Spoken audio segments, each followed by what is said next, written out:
te damos gracias en el nombre de Jesucristo por darnos la bendición y la oportunidad de estar nuevamente reunidos con los hermanos. Gracias, Padre, porque tú tienes control de todo y tú conoces el anhelo y el deseo que tenemos todos de mejorar nuestra condición espiritual, y por eso estamos queriendo conocer más de tu palabra, más de lo que tú quieres decirnos, más de lo que tú deseas para nosotros y has planificado para nosotros. Por favor, bendícenos, danos sabiduría, danos paciencia y la disciplina que se requiere para poder conocer tu verdad. Gracias, Señor amado. Bendice a los hermanos, a los alumnos que ya están conectados y aquellos que están tratando de conectarse o que se van a conectar. Padre, glorifícate en ellos. Hazle fácil el camino para integrarse. Gracias, Señor. En el nombre de Jesús. Amén. Amén. Tendremos una lectura bíblica en el libro de la epístola del apóstol San Pablo a los filipenses, y vamos a leer en el capítulo 3. Dice la palabra del Señor: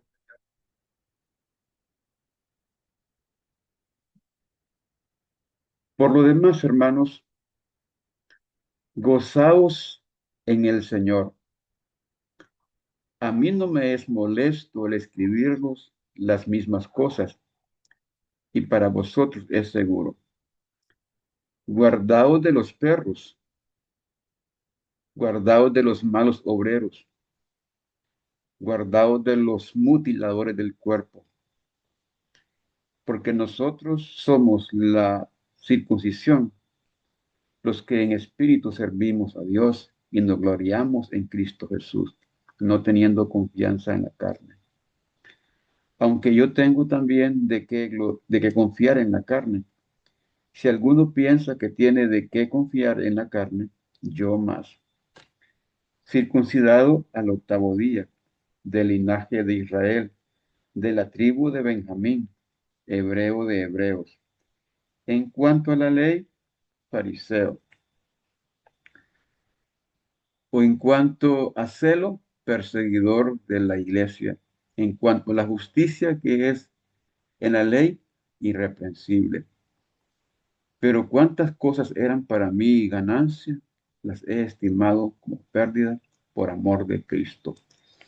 Ciertamente aún estimo todas las cosas como pérdida por la excelencia del conocimiento de Cristo Jesús, mi Señor, por amor del cual lo he perdido todo y lo tengo por basura para ganar a Cristo y ser hallado en él, no teniendo mi propia justicia, que es por la ley, sino la que es por la fe de Cristo, la justicia que es de Dios por la fe, a fin de conocerle y el poder de su resurrección y la participación de sus padecimientos, llegando a ser semejante a él en su muerte.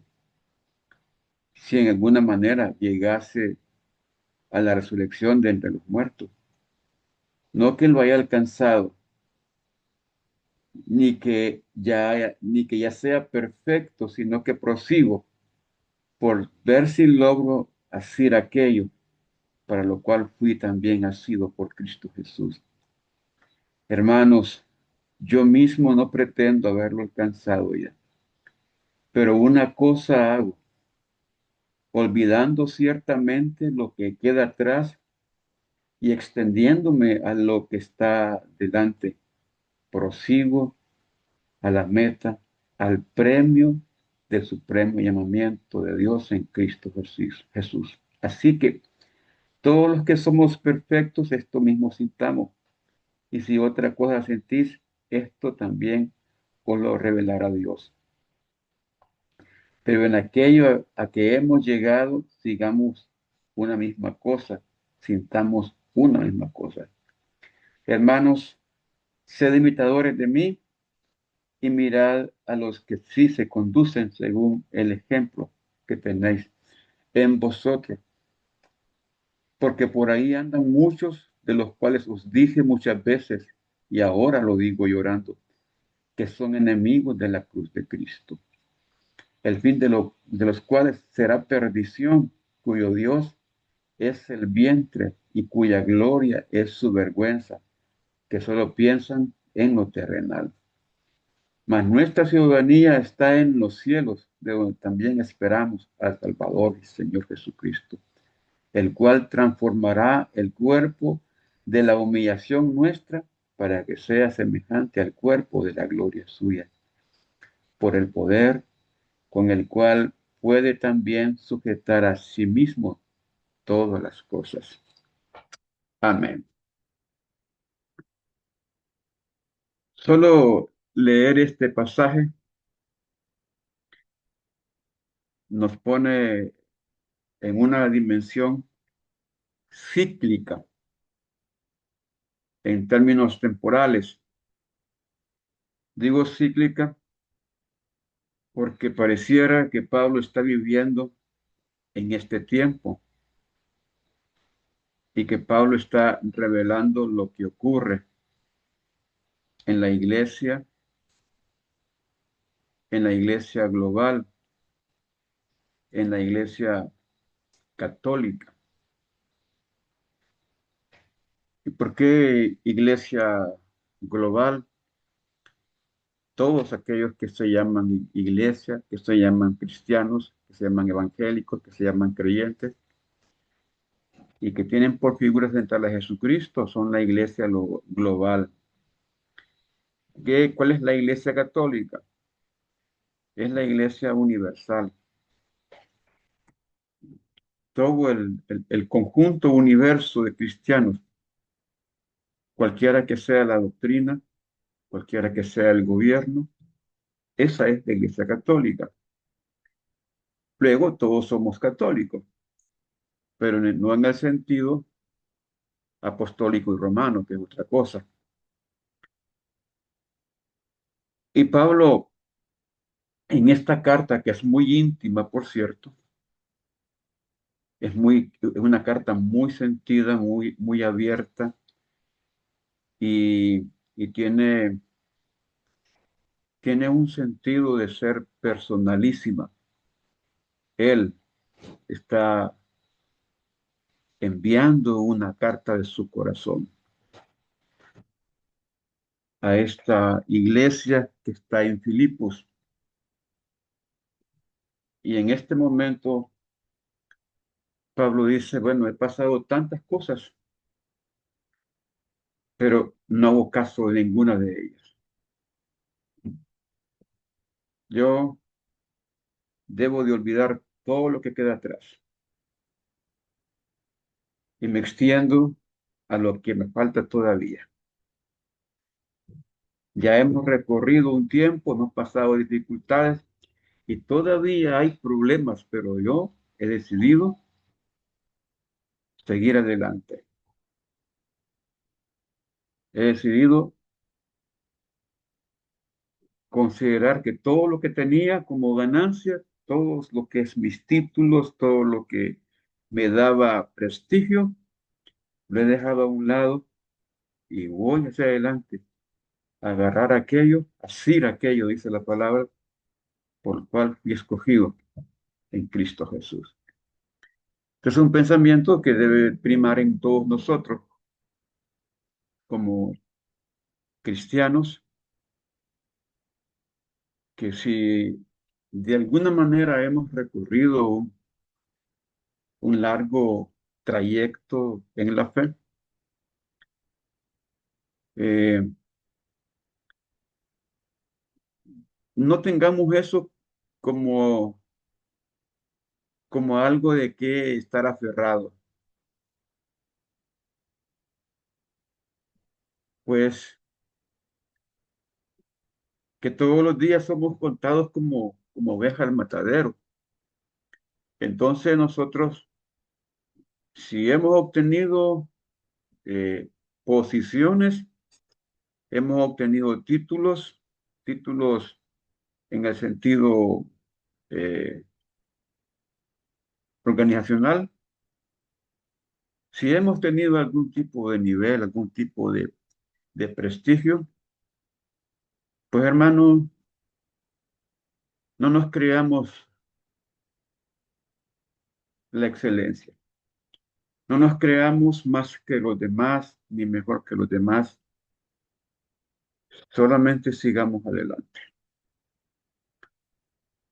un día a la vez. Llega un momento que eso ya no es tan importante, hermano. Lo importante es estar cerca de Jesús, cerca del Señor. Si le ponemos atención a las cosas, a esas ganancias, Pablo dice, y aquí lo escriben de una manera muy diplomática. Es muy diplomática cuando Pablo aquí escriban que todo lo tienen como pérdida. Y si alguna cosa ha ganado ese.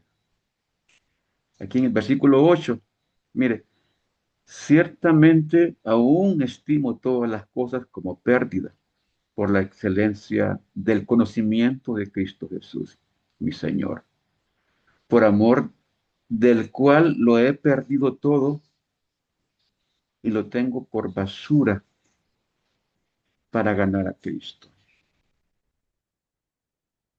Y este versículo, como le digo, cuando lo traducen de la Vulgata a la versión Oso, esos términos como pérdida y basura, fíjese que aparece la palabra que aparece ahí es excremento en el original. Donde dice basura, lo tiene por escrito, o sea, que algo que apesta, en otras palabras, fíjese.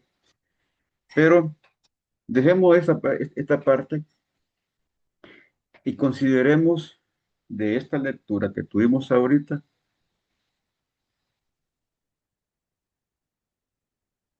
qué es lo más importante que Pablo dice.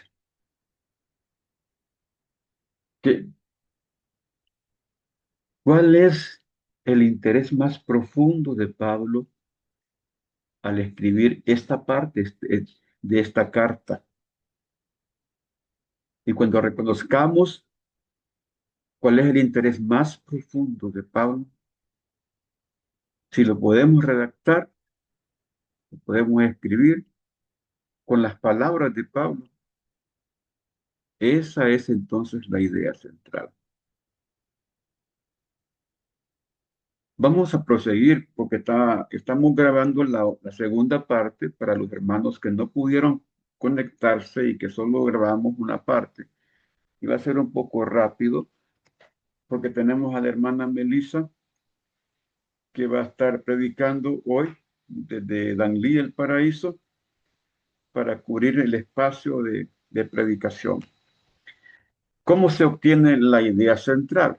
Ya tenemos por lo menos las características que aparecen en el literal A, las características de la idea central que miramos la semana antepasada, que debe de ser estrictamente bíblica, que debe de ser concisa, no tan larga, que debe de ser pertinente, o sea, o de acuerdo con el texto bíblico, que debe de ser una oración completa, o sea, que tenga los elementos gramaticales, que debe de ser clara, o sea, estructurada con un lenguaje que pueda entenderse, un lenguaje claro. Y luego tenemos aquí el literal B, cómo se obtiene la idea central.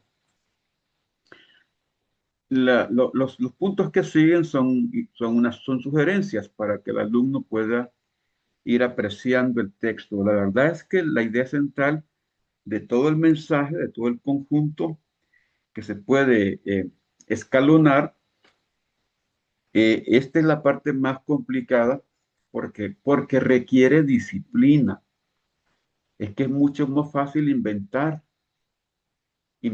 figuras, inventar representaciones, símiles, sombras, que estudiar el texto, estudiar gramaticalmente el texto, estudiarlo con los contextos, tanto temporales como causísticos. Así que por eso es que es preocupante si estamos con este tipo de estudio y no hacemos el intento por practicar lo que este estudio establece, ¿verdad? Estamos bajo el gran tema de la predicación expositiva. Y la diferencia de esta predicación expositiva con la, ex- la predicación temática es que éstas se basan en un texto, hermano. No se basa en un tema, sino en un texto. Y yo los remitiría a que vuelvan a leer sus bosquejos, los que predicaron y los que van a predicar también, si el tema que están dando es un mensaje expositivo o es un mensaje temático o de asunto, porque es mucho más difícil sacar la idea central de una gran cantidad de versículos que sacar la idea central de un solo texto, para tener un concepto claro de dónde comenzamos. Otro es que la introducción en los mensajes debe de ser algo que atendamos a la regla de la introducción, que debe de captar la atención de los oyentes, ¿verdad?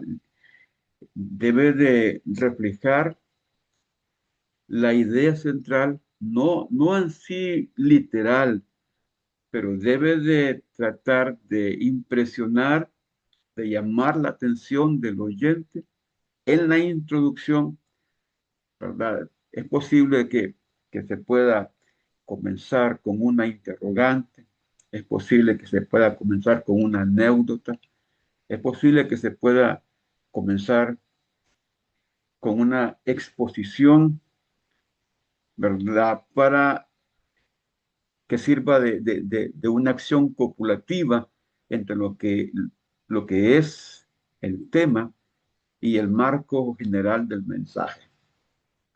Eso es en la introducción. Ahora, con la idea central, seguimos que lo básico es leer el texto varias veces, el pasaje varias veces, y buscar las palabras claves del pasaje. Es posible que me interese buscar cuántos verbos hay en ese pasaje.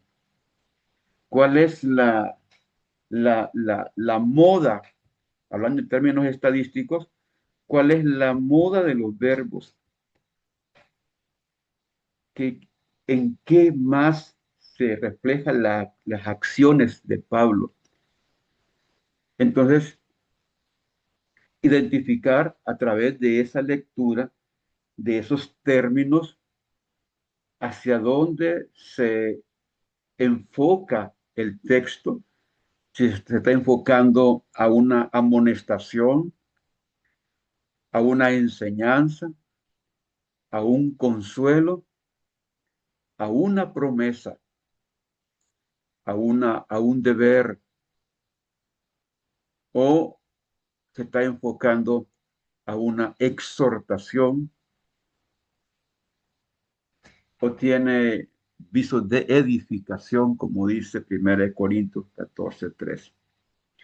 Entonces, anotemos los hallazgos, los descubrimientos, escribamos un poco de lo que estamos leyendo, que se vuelva eso como una intriga para nosotros, que nos dé el deseo de seguir leyendo.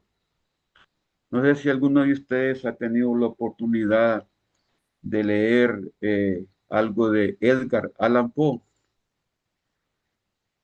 Y este escritor norteamericano, cuando comienza a escribir un tema, a medida que usted va leyendo, lo deja intrigado y usted no puede dejar de leer porque la intriga que el desenlace de, de, de ese cuento, de esa novela.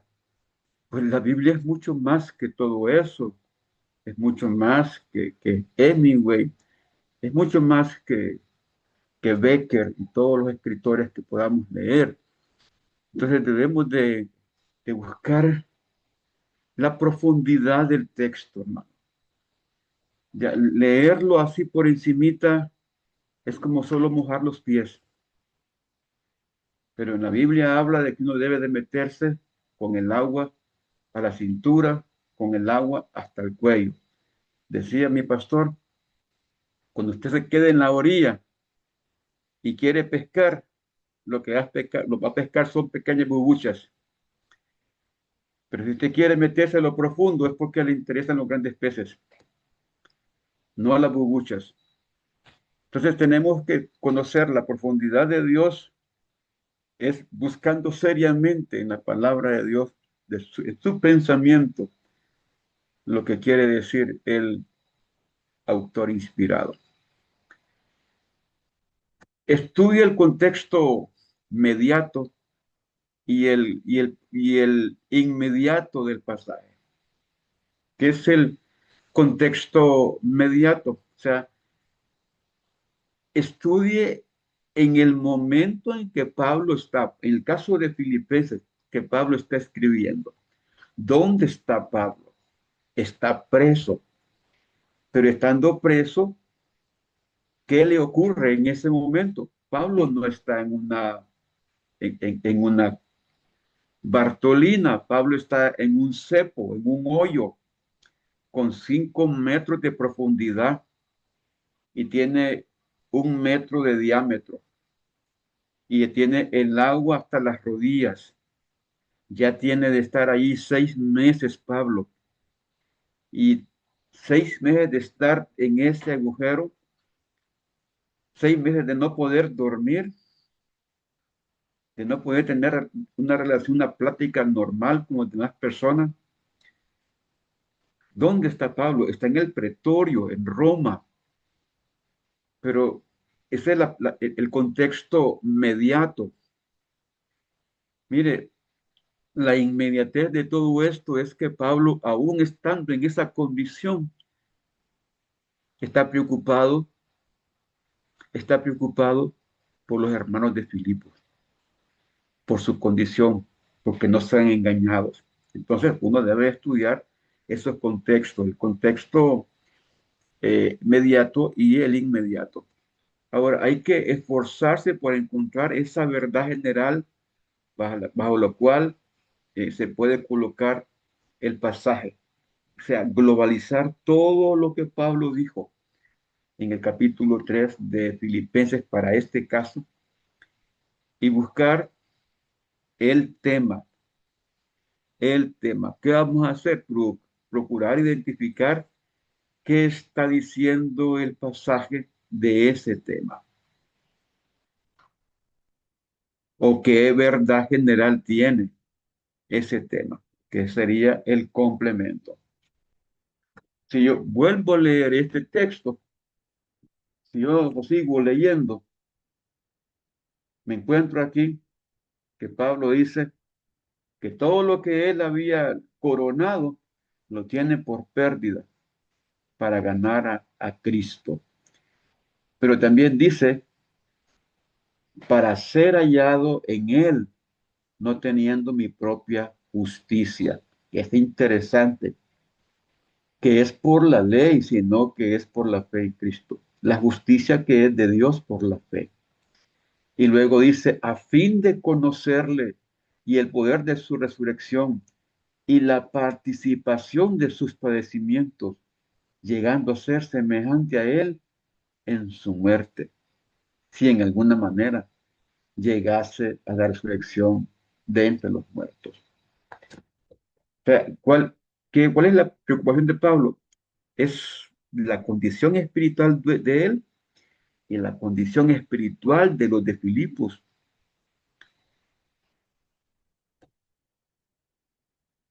Pablo está preocupado porque los legalistas llegaron a Filipos y en toda la zona estaban queriendo que los cristianos se circuncidaran, que los cristianos observaran el día de reposo, que los cristianos observaran la luna nueva, que los cristianos cumplieran con todas las fiestas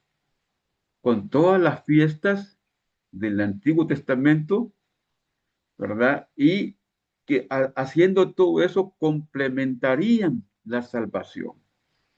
Pablo dice, Cristo ya lo hizo todo.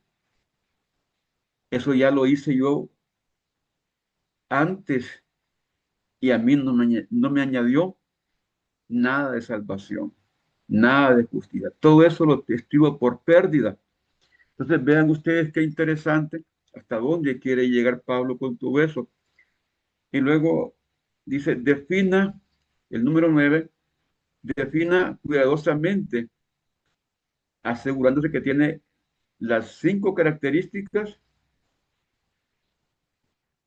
del literal A, ya lo que dimos hace poco. Entonces, en este definir la idea central, cuidadosamente, es tener el centro del mensaje, la idea completa del mensaje, es lograr captar qué era lo que quería decir el autor inspirado cuando escribió el texto. En el caso del capítulo 3 de la epístola a Filipenses, ¿qué quería decir Pablo en esta porción? ¿Cuál era la intención de Pablo? En resumen, la buena comunicación enfatiza un solo concepto, pues esa es la manera en que la mente humana percibe.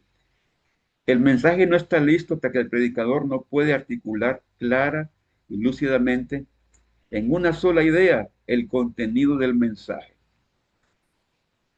La idea central es una oración completa que representa lo más fiel y exactamente el mensaje del texto bíblico.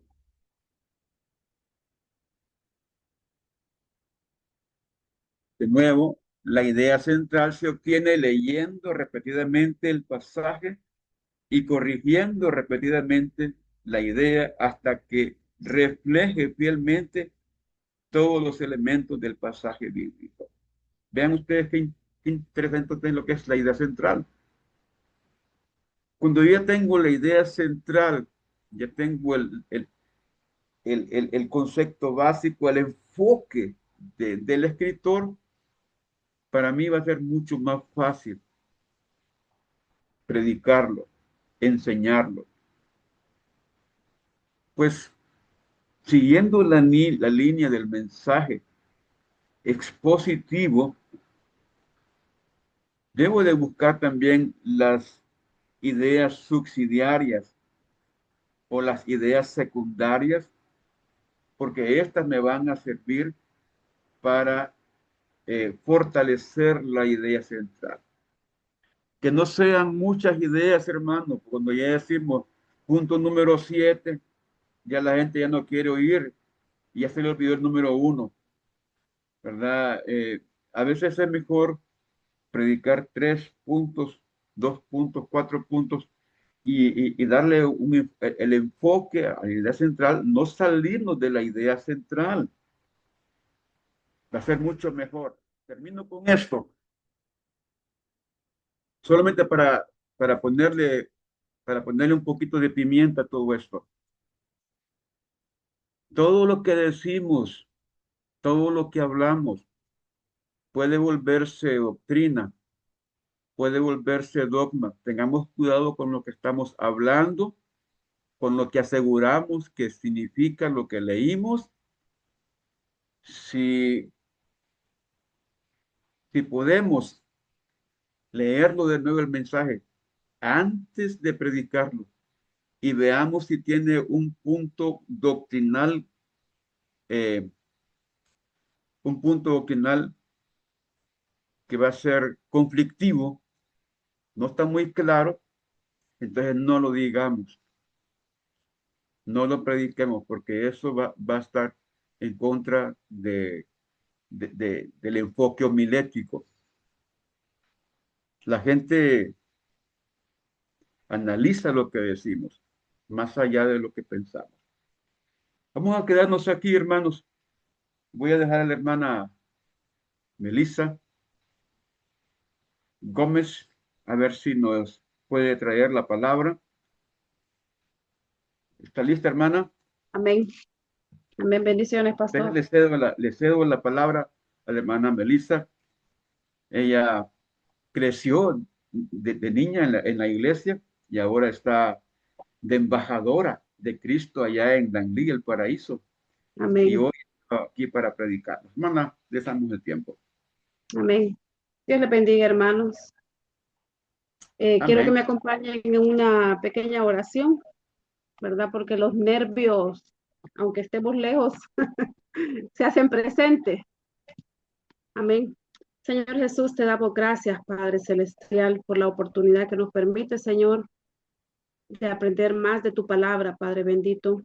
Te pido, Espíritu Santo, que seas tú llenando mi vida, Señor Jesucristo, de sabiduría, Padre, para poder hablar tu palabra, Señor. Que seas tú, Señor, por medio de mí, Señor, hablando, Señor Jesucristo. Quita, Señor Jesucristo, en el nombre de Jesús, todo temor. Rechazamos, Padre de la gloria, todo nerviosismo, en el nombre de Jesús. Y declaramos que es tu presencia, Señor, la que está conmigo en esta hora, Señor Jesucristo. Permite, Padre Celestial, que esta palabra, Señor, quede en nuestros corazones, Padre, para seguir avanzando en tu caminar, Señor Jesucristo. En el nombre de Jesús. Amén. Amén. Bueno, el tema que el día de hoy traigo, ¿verdad? Para ustedes es la adoración que confía en las promesas del Señor. Y quiero que me acompañen a San Juan 4:23. Juan 4:23.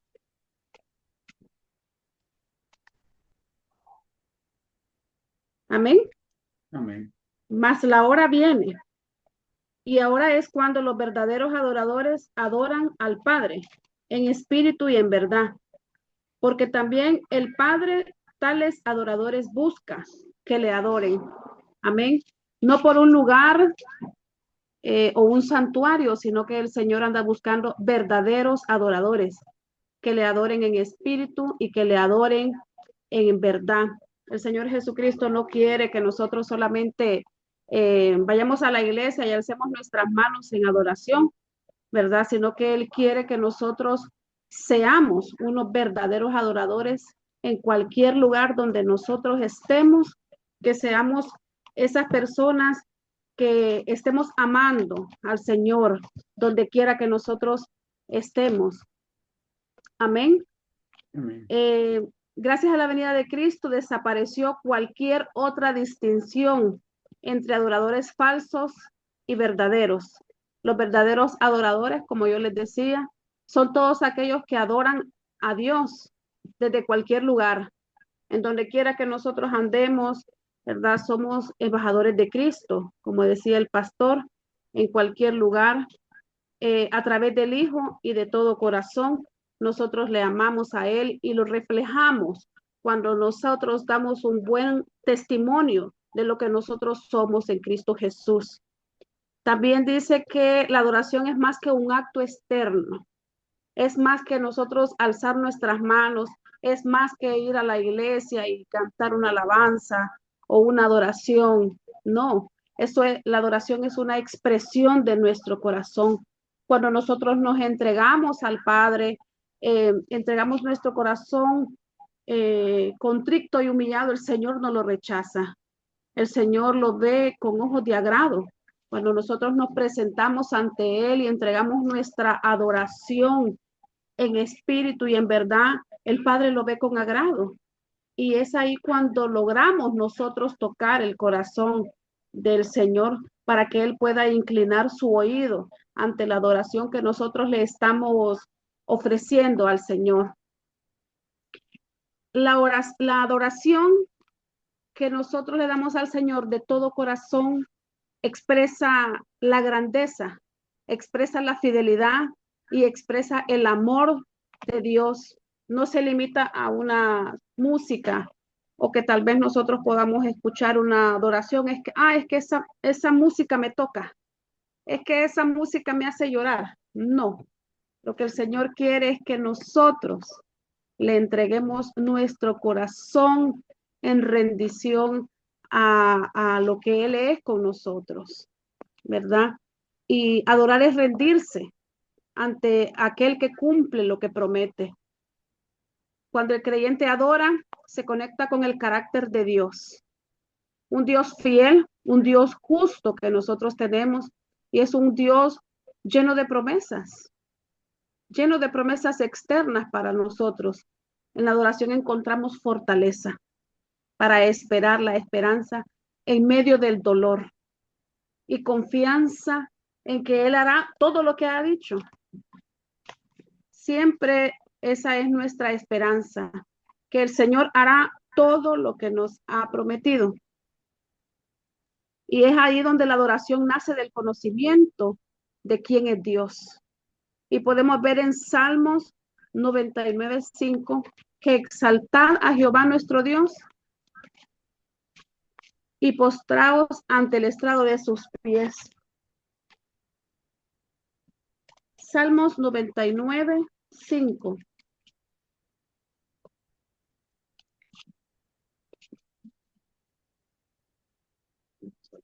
Exaltad a Jehová nuestro Dios y postraos ante el estrado de sus pies. Él es santo. Y es que dice una adoración que no hay lugar más alto que estar a los pies de Cristo, porque en los pies de Cristo es donde nosotros encontramos fortaleza. En los pies de Cristo es donde nosotros encontramos respuesta. En los pies del Señor nosotros encontramos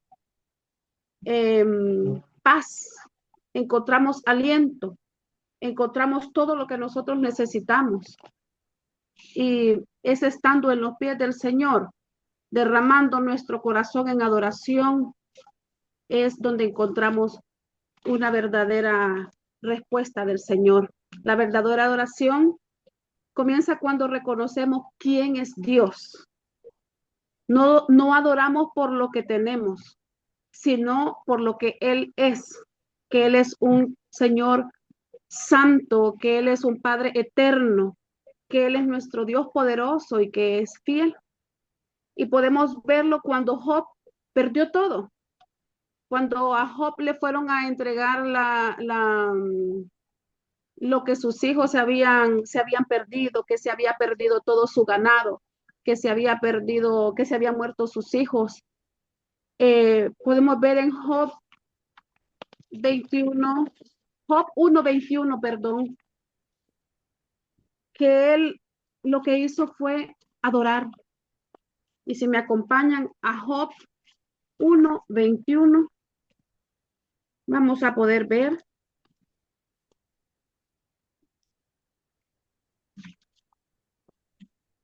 Amén. Dice, y dijo: desnudo salí del vientre de mi madre, y desnudo volveré allá. Jehová dio y Jehová quitó. Sea el nombre de Jehová bendito. tras Job recibir las noticias, una tras otra noticia, de que él había perdido todo, dice el 20, se postró en tierra y adoró. Adoró a Dios en su expresión en lugar de maldecir. Bendijo el nombre de Jehová, y esta sumisa respuesta de Job refutó las acusaciones del adversario. Que muchas veces el adversario, cuando nosotros estamos en alguna tribulación, viene a señalarnos, viene a meter duda, viene a meter confusión a nuestra vida. Y es cuando nosotros entramos en aquello que, si no estamos bien parados en la roca firme que es Cristo Jesús, nosotros llegamos a confundirnos. Pero Job en ese momento lo que hizo fue postrarse y adorar al Señor, sabiendo que lo había perdido todo y sabiendo que teniendo a Dios de respaldo, Dios había permitido que todo aquello Obtenemos él lo una palabra perdiera. derivada aquí. ¿Qué pasa? Entonces dice, en todo esto Job fue lo que Dios afirmaba que era un verdadero creyente, con una fe inquebrantable, porque Job sabía que así como él había venido a la tierra desnudo, desnudo se iba a ir, porque Job en sus adentros sabía que quien a él lo respaldaba era Cristo Jesús. Y eso es lo que quiere el Señor de nosotros, que en cualquier parte de nuestra vida, sea buena o sea mala, le adoremos. Amén. Amén. Aún en el dolor, Job adoró porque conocía el carácter de su Dios, porque él sabía también que nosotros podemos adorar en medio de la prueba, sabiendo que su fidelidad permanece. Bien. Porque la adoración fortalece la fe en las promesas. Y eso lo podemos ver en Hebreos 11:6, que sin fe es imposible agradar a Dios, porque es necesario que Él se acerca a Dios, crea que le hay y que es galardonador de lo que le buscan. Cada vez que nosotros adoramos, nuestra fe se activa. En la adoración recordamos lo que Dios ha hecho. En la adoración nosotros recordamos cuán grande ha sido Dios en nuestras vidas. En la adoración nosotros recordamos la misericordia del Padre y por la cual nosotros estamos aquí. La adoración,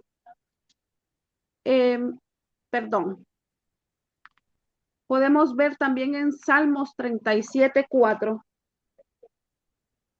que dice, deleítate a sí mismo en Jehová y Él concederá las peticiones de tu corazón. Si nosotros nos deleitamos en nuestro Padre Celestial, Él se hará cargo de todo lo demás. ¿Qué es lo que quiere el Padre? Que nosotros le adoremos, que nosotros nos entreguemos a Él en espíritu y en verdad, que nosotros rindamos nuestro corazón. Y las promesas son el reflejo de la fidelidad del Señor. Dice, deleítate a sí mismo en Jehová. ¿Y qué va a pasar después? Él concederá las peticiones de nuestro corazón. Él ahí cumplirá las promesas que Él nos ha hecho. Amén. Cuando activamos nuestra fe y recordamos que Dios cumple cada promesa que Él nos ha hecho. Amén. Amén. La adoración nos acerca al cumplimiento de las promesas. Cuando nosotros adoramos, sabemos que el Señor cada vez está más cerca de cumplir la promesa que Él ha hecho. Podemos ver en Jueces 20:18.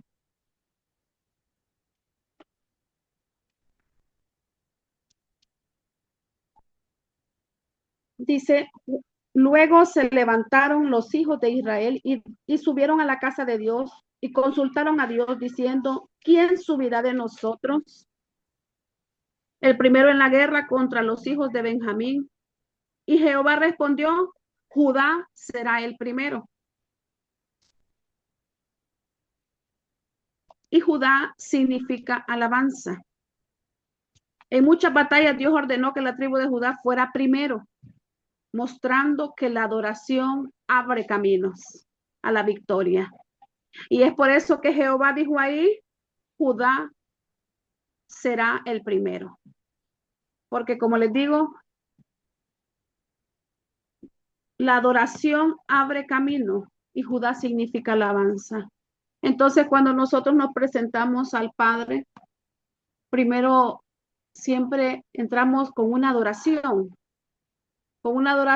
para ir tocando el corazón de nuestro Padre Celestial, porque sabemos que la adoración es la que abre camino a la victoria y porque sabemos que el Señor Jesucristo, cuando adoramos, no solo declaramos nuestra fe, sino que invitamos también a que la presencia de Dios actúe en cualquiera de las circunstancias con las que nosotros nos presentemos ante el trono. Dios habita en medio de la alabanza de su pueblo. Eso lo dice Salmo 22:3.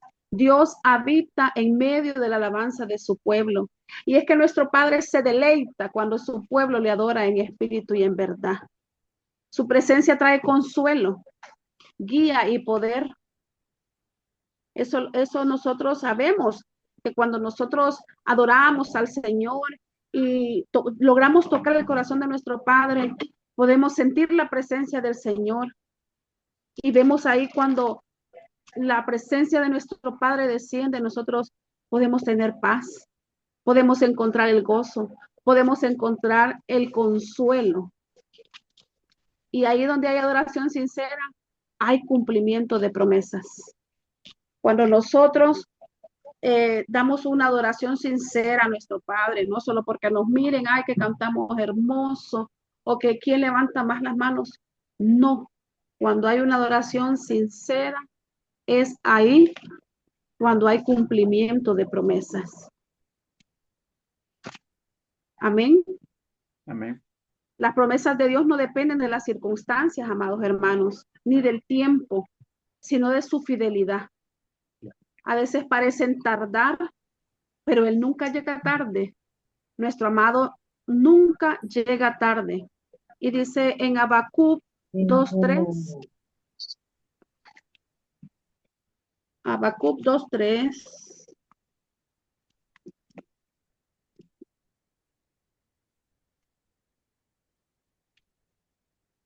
Aunque la visión tardara aún por un tiempo, más se apresura hacia el fin y no mentirá.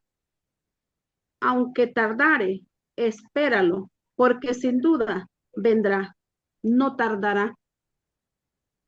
Por eso aún cuando no veamos nosotros la respuesta o cuando nosotros no veamos el milagro hecho, nosotros tenemos que esperar en adoración, en alabanza, con nuestra vida, con nuestro corazón, declarar al Señor que creemos en la palabra de Dios y Dios honra a los que confían en Él.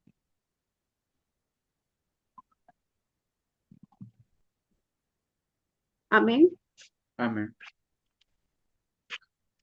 Adorar y confiar en las promesas del Señor son actos inseparables. Quien adora de corazón aprende a esperar con fe. La adoración nos sostiene en medio del proceso. Nos recuerda quién es Dios y nos prepara para el cumplimiento de su palabra. Porque fiel es el que lo prometió. Y para finalizar podemos leer Hebreos 10:23.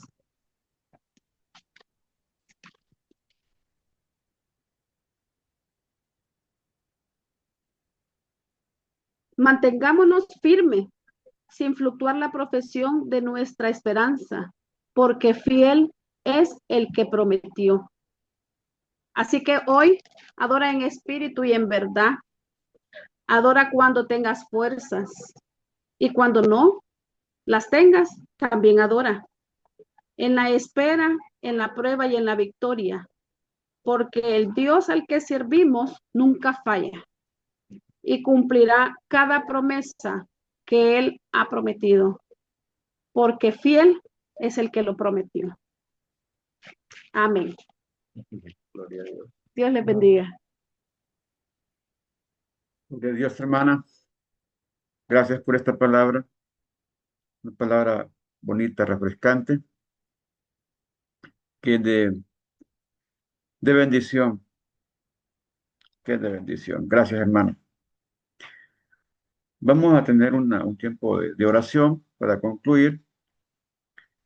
El próximo miércoles va a ser la última clase eh, de homilética. Luego tendremos la evaluación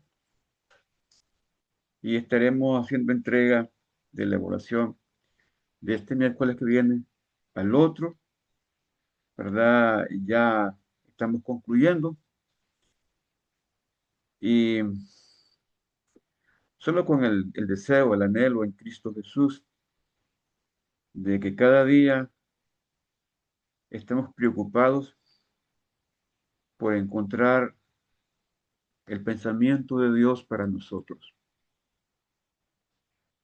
y interpretarlo es básico porque esa es la verdad que cambia, que transforma las vidas.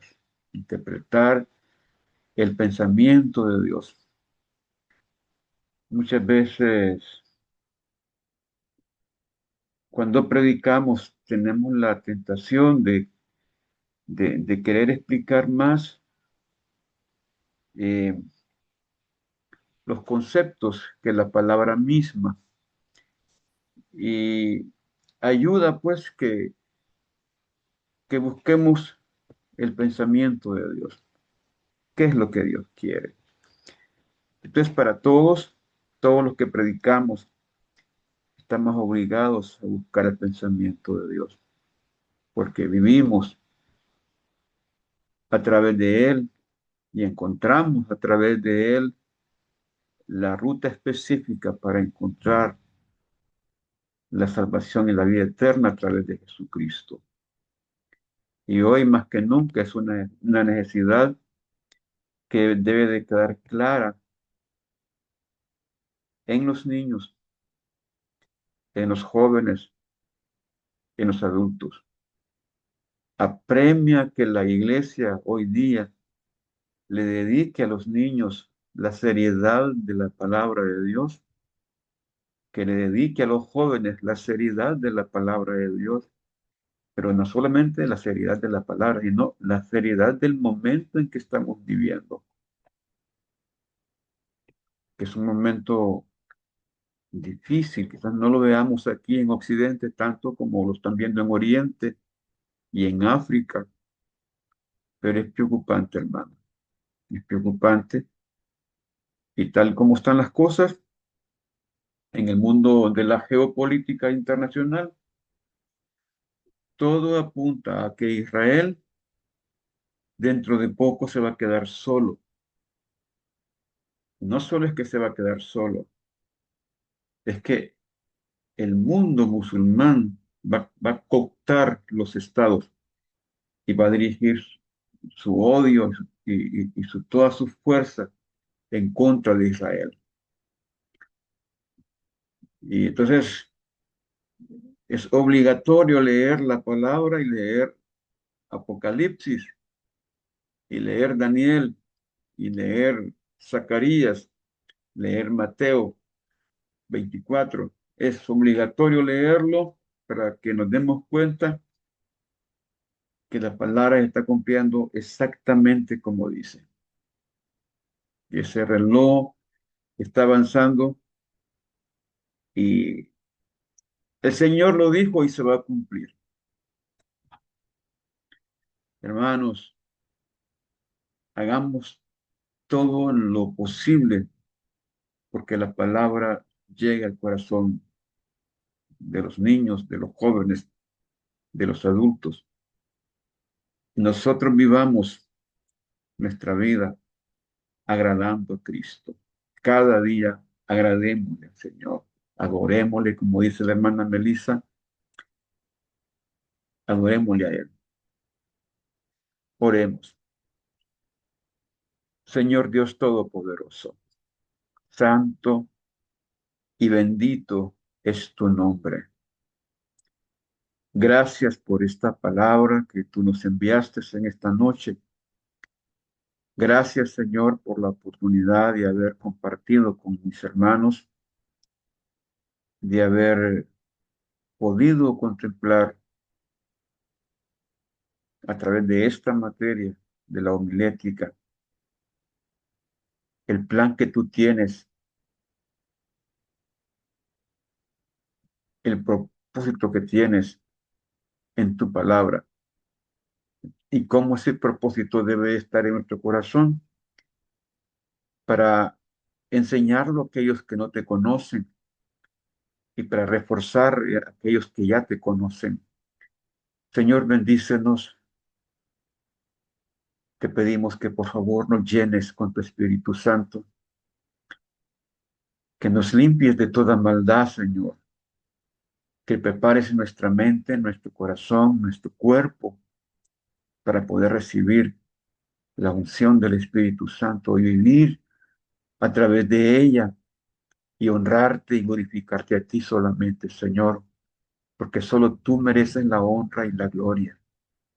Señor, queremos conocerte, queremos saber más de ti, queremos saber más de tu voluntad, Señor. Anhelamos estar cerca de ti. Por favor, Señor, abre la ventana de los cielos para nosotros. Revélate a nosotros, Señor.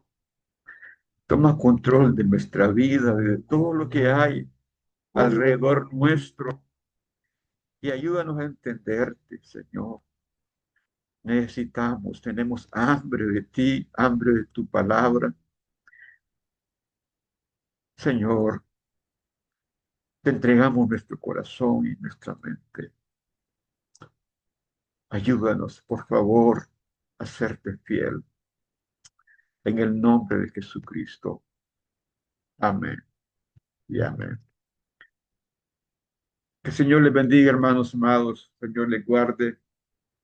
Nos miramos por acá el próximo miércoles en el nombre de Jesucristo. Que estén bien. Descansen. Muchas bendiciones. Bendiciones. Dios los bendiga, hermanos. Amén. Feliz noche. Bendiciones, buenas noches. Bendiciones. Bendiciones, buenas noches. Bendiciones. Buenas noches, hermano. Buenas noches, hermana.